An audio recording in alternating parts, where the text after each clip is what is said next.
से हैं आप सब। Welcome back to the channel. हमने पिछले वीडियोस में इकोनॉमिक्स का माइक्रो इकोनॉमिक्स में चैप्टर 1 फिनिश किया है।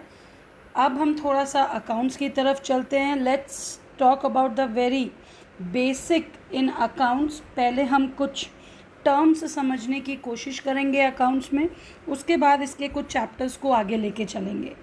तो चलते हैं हमारे कुछ बेसिक अकाउंटिंग टर्म्स के तरफ। लेकिन उससे पहले अगर आप चैनल पर नए हैं तो प्लीज़ आप इसको सब्सक्राइब कीजिए। अगर आपको हमारे एफर्ट्स अच्छे लग रहे हैं तो प्लीज़ वीडियो को लाइक कीजिए, शेयर कीजिए, कमेंट कीजिए। अब चलते हैं हमारे टर्म्स की तरफ, जिसमें सबसे पहला टर्म है एंटिटी।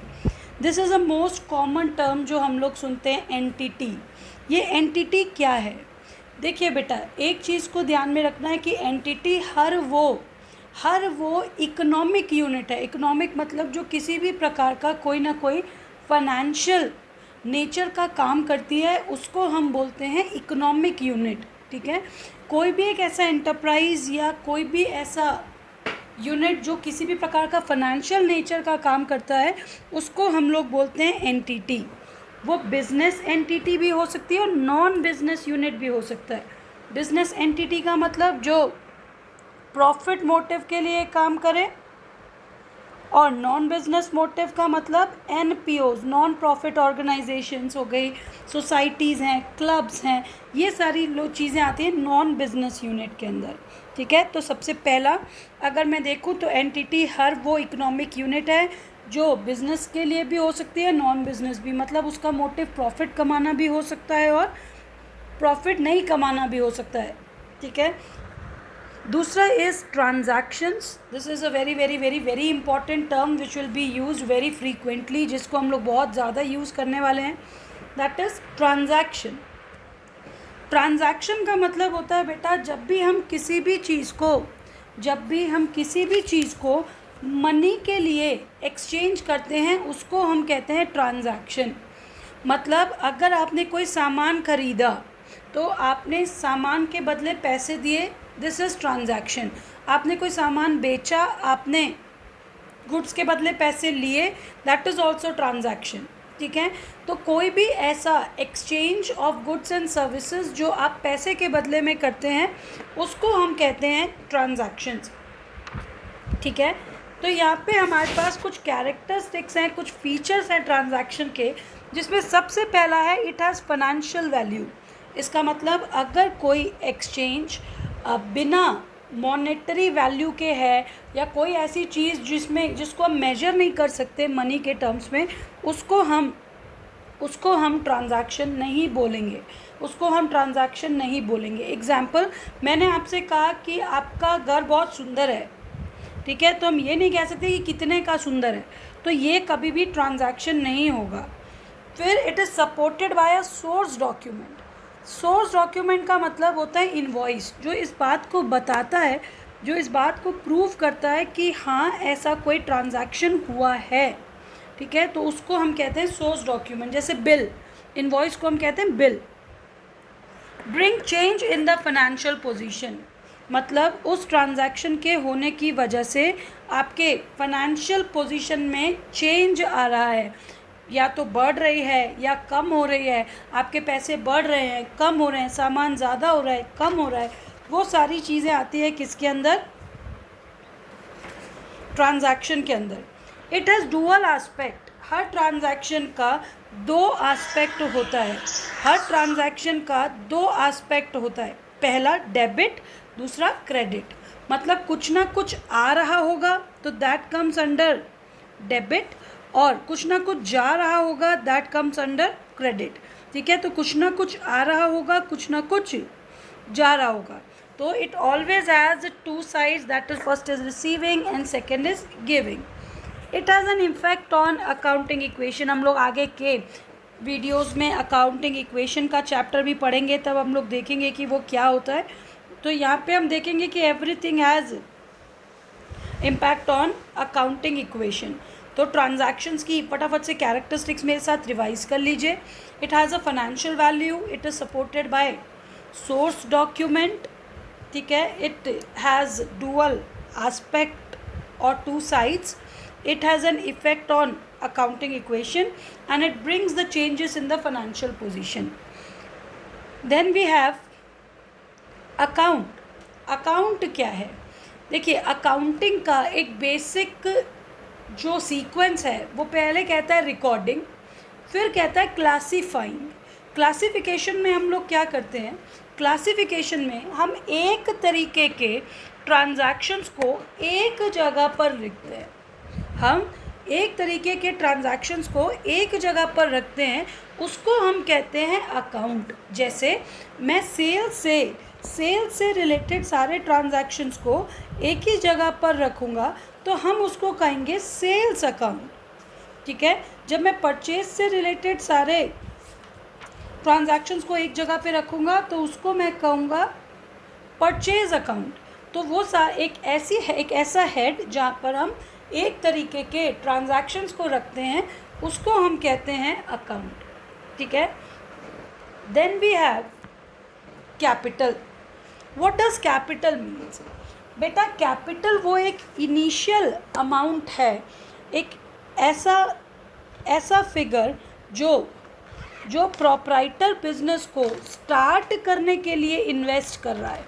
मतलब अगर मुझे कोई बिज़नेस स्टार्ट करना है तो मुझे उसके लिए कुछ फंड्स की ज़रूरत पड़ेगी, तो वो जब प्रोप्राइटर बिजनेस में इन्वेस्ट करता है तो उस फंड को बोलते हैं कैपिटल, उस फंड को बोलते हैं कैपिटल। ठीक है, इसलिए हमने यहाँ पे लिखा है, देखिए, क्लेम ऑफ द ओनर्स और proprietor in the business. Business में ओनर ने अपना कितना हिस्सा इन्वेस्ट किया है उसको हम बोलते हैं कैपिटल। ठीक है, then we have proprietor. Proprietor कौन है? प्रोप्राइटर वो है जो बिजनेस को ओन करता है। इसका मतलब अगर आपका बिजनेस है तो यू आर द प्रोप्राइटर। ठीक है, X owns a business, so X is the proprietor. ठीक है, a person who owns the business is known as proprietor. फिर ड्राइंग्स क्या है? देखिए बेटा, मान लेते हैं कि मेरी जो दुकान है उसमें मैं हर महीने 10,000 रुपये निकाल के लेकर के जाता हूँ अपने घर खर्च के लिए। मैं दुकान से हर महीने 10,000 रुपये लेके जाता हूँ अपने घर खर्च के लिए। तो ये पैसा जो मैंने बिज़नेस से लिया है फॉर माई पर्सनल यूज़, मतलब इसमें बिज़नेस का कोई भी इन्वॉल्वमेंट नहीं है। मैं जो खर्चा करूँगा आगे चल के वो बिज़नेस का नहीं होगा, मैं अपने लिए खर्चा करूँगा। So that comes under drawing.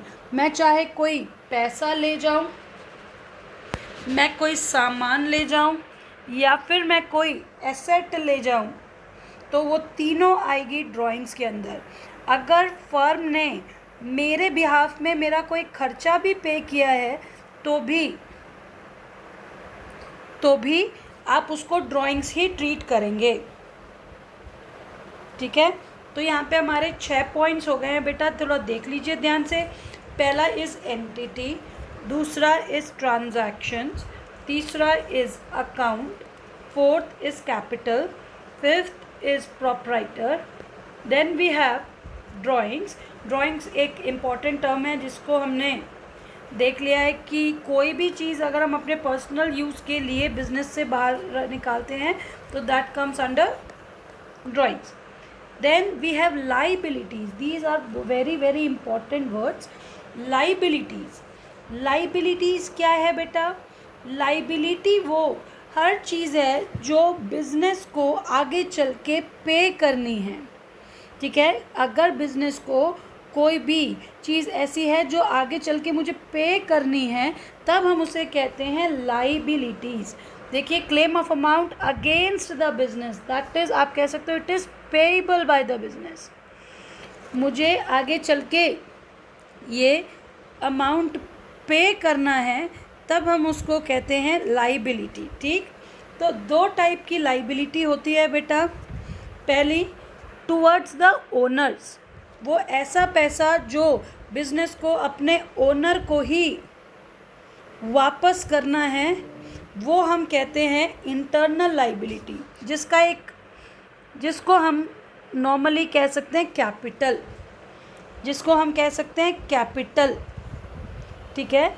अगर कोई लाइबिलिटी जो ओनर को ही मुझे वापस करनी है एज बिजनेस, उसको हम कहते हैं इंटरनल लाइबिलिटी, जिसका परफेक्ट चीज़ है कैपिटल।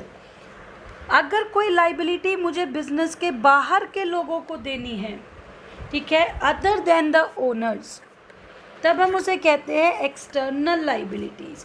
मतलब अगर मुझे अपने सप्लायर को कोई पैसा देना है, ठीक है, मुझे गवर्नमेंट को कोई टैक्स देना है, तो ये सारी कहलाती है एक्सटर्नल लाइबिलिटी।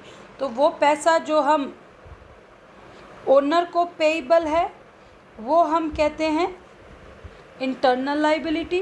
अगर कोई किसी और को देना है तब हम उसे कहते हैं एक्सटर्नल लाइबिलिटीज़, ठीक है।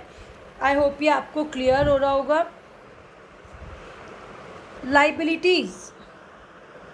लाइबिलिटीज़ दो टाइप की हैं। पहली नॉन करेंट लाइबिलिटीज़, दूसरी करंट लाइबिलिटीज़। पहली नॉन करेंट लाइबिलिटीज़, दूसरी current liabilities. Non current liabilities वो लाइबिलिटीज़ हैं जो हमें आज से 12 महीने के बाद देनी है, उसे हम कहते हैं नॉन करंट लाइबिलिटीज़। मतलब वो पैसा जो मुझे 12 महीने के बाद देना है उसको हम कहते हैं नॉन करंट लाइबिलिटी या फिर लॉन्ग टर्म लाइबिलिटी। वो पैसा जो मुझे बैलेंस शीट डेट से 12 महीने बाद देना है उसको हम कहते हैं नॉन करंट लाइबिलिटी। और वो पैसा जो मुझे 12 महीने के अंदर देना है उसको हम कहते हैं शॉर्ट टर्म लाइबिलिटी। जैसे मुझे अपने एम्प्लॉयज़ की सैलरी देनी है अगले महीने, तो ये होगी शॉर्ट टर्म लाइबिलिटी, क्योंकि मैंने सर्विस तो ले ली है उनसे लेकिन अभी उनको पैसे दिए नहीं हैं, तो that comes under short term liability. और अगर मुझे कोई पैसे हैं जो बैंक का लोन है जो मुझे 2 साल के बाद चुकाना है, तो that comes under non current या फिर लॉन्ग टर्म लाइबिलिटी। तो आई होप आपको ये चीज़ें क्लियर हो रही होंगी। आज के पार्ट में हम इसको यहीं तक रखेंगे। नेक्स्ट पार्ट में हम कुछ और इंटरेस्टिंग टर्म्स सीखेंगे। आई होप ये वीडियोस आपको हेल्प कर रहे होंगे। Please show your support bye subscribing the channel. Please like, share the videos and help us grow. Thank you very much. Bye bye.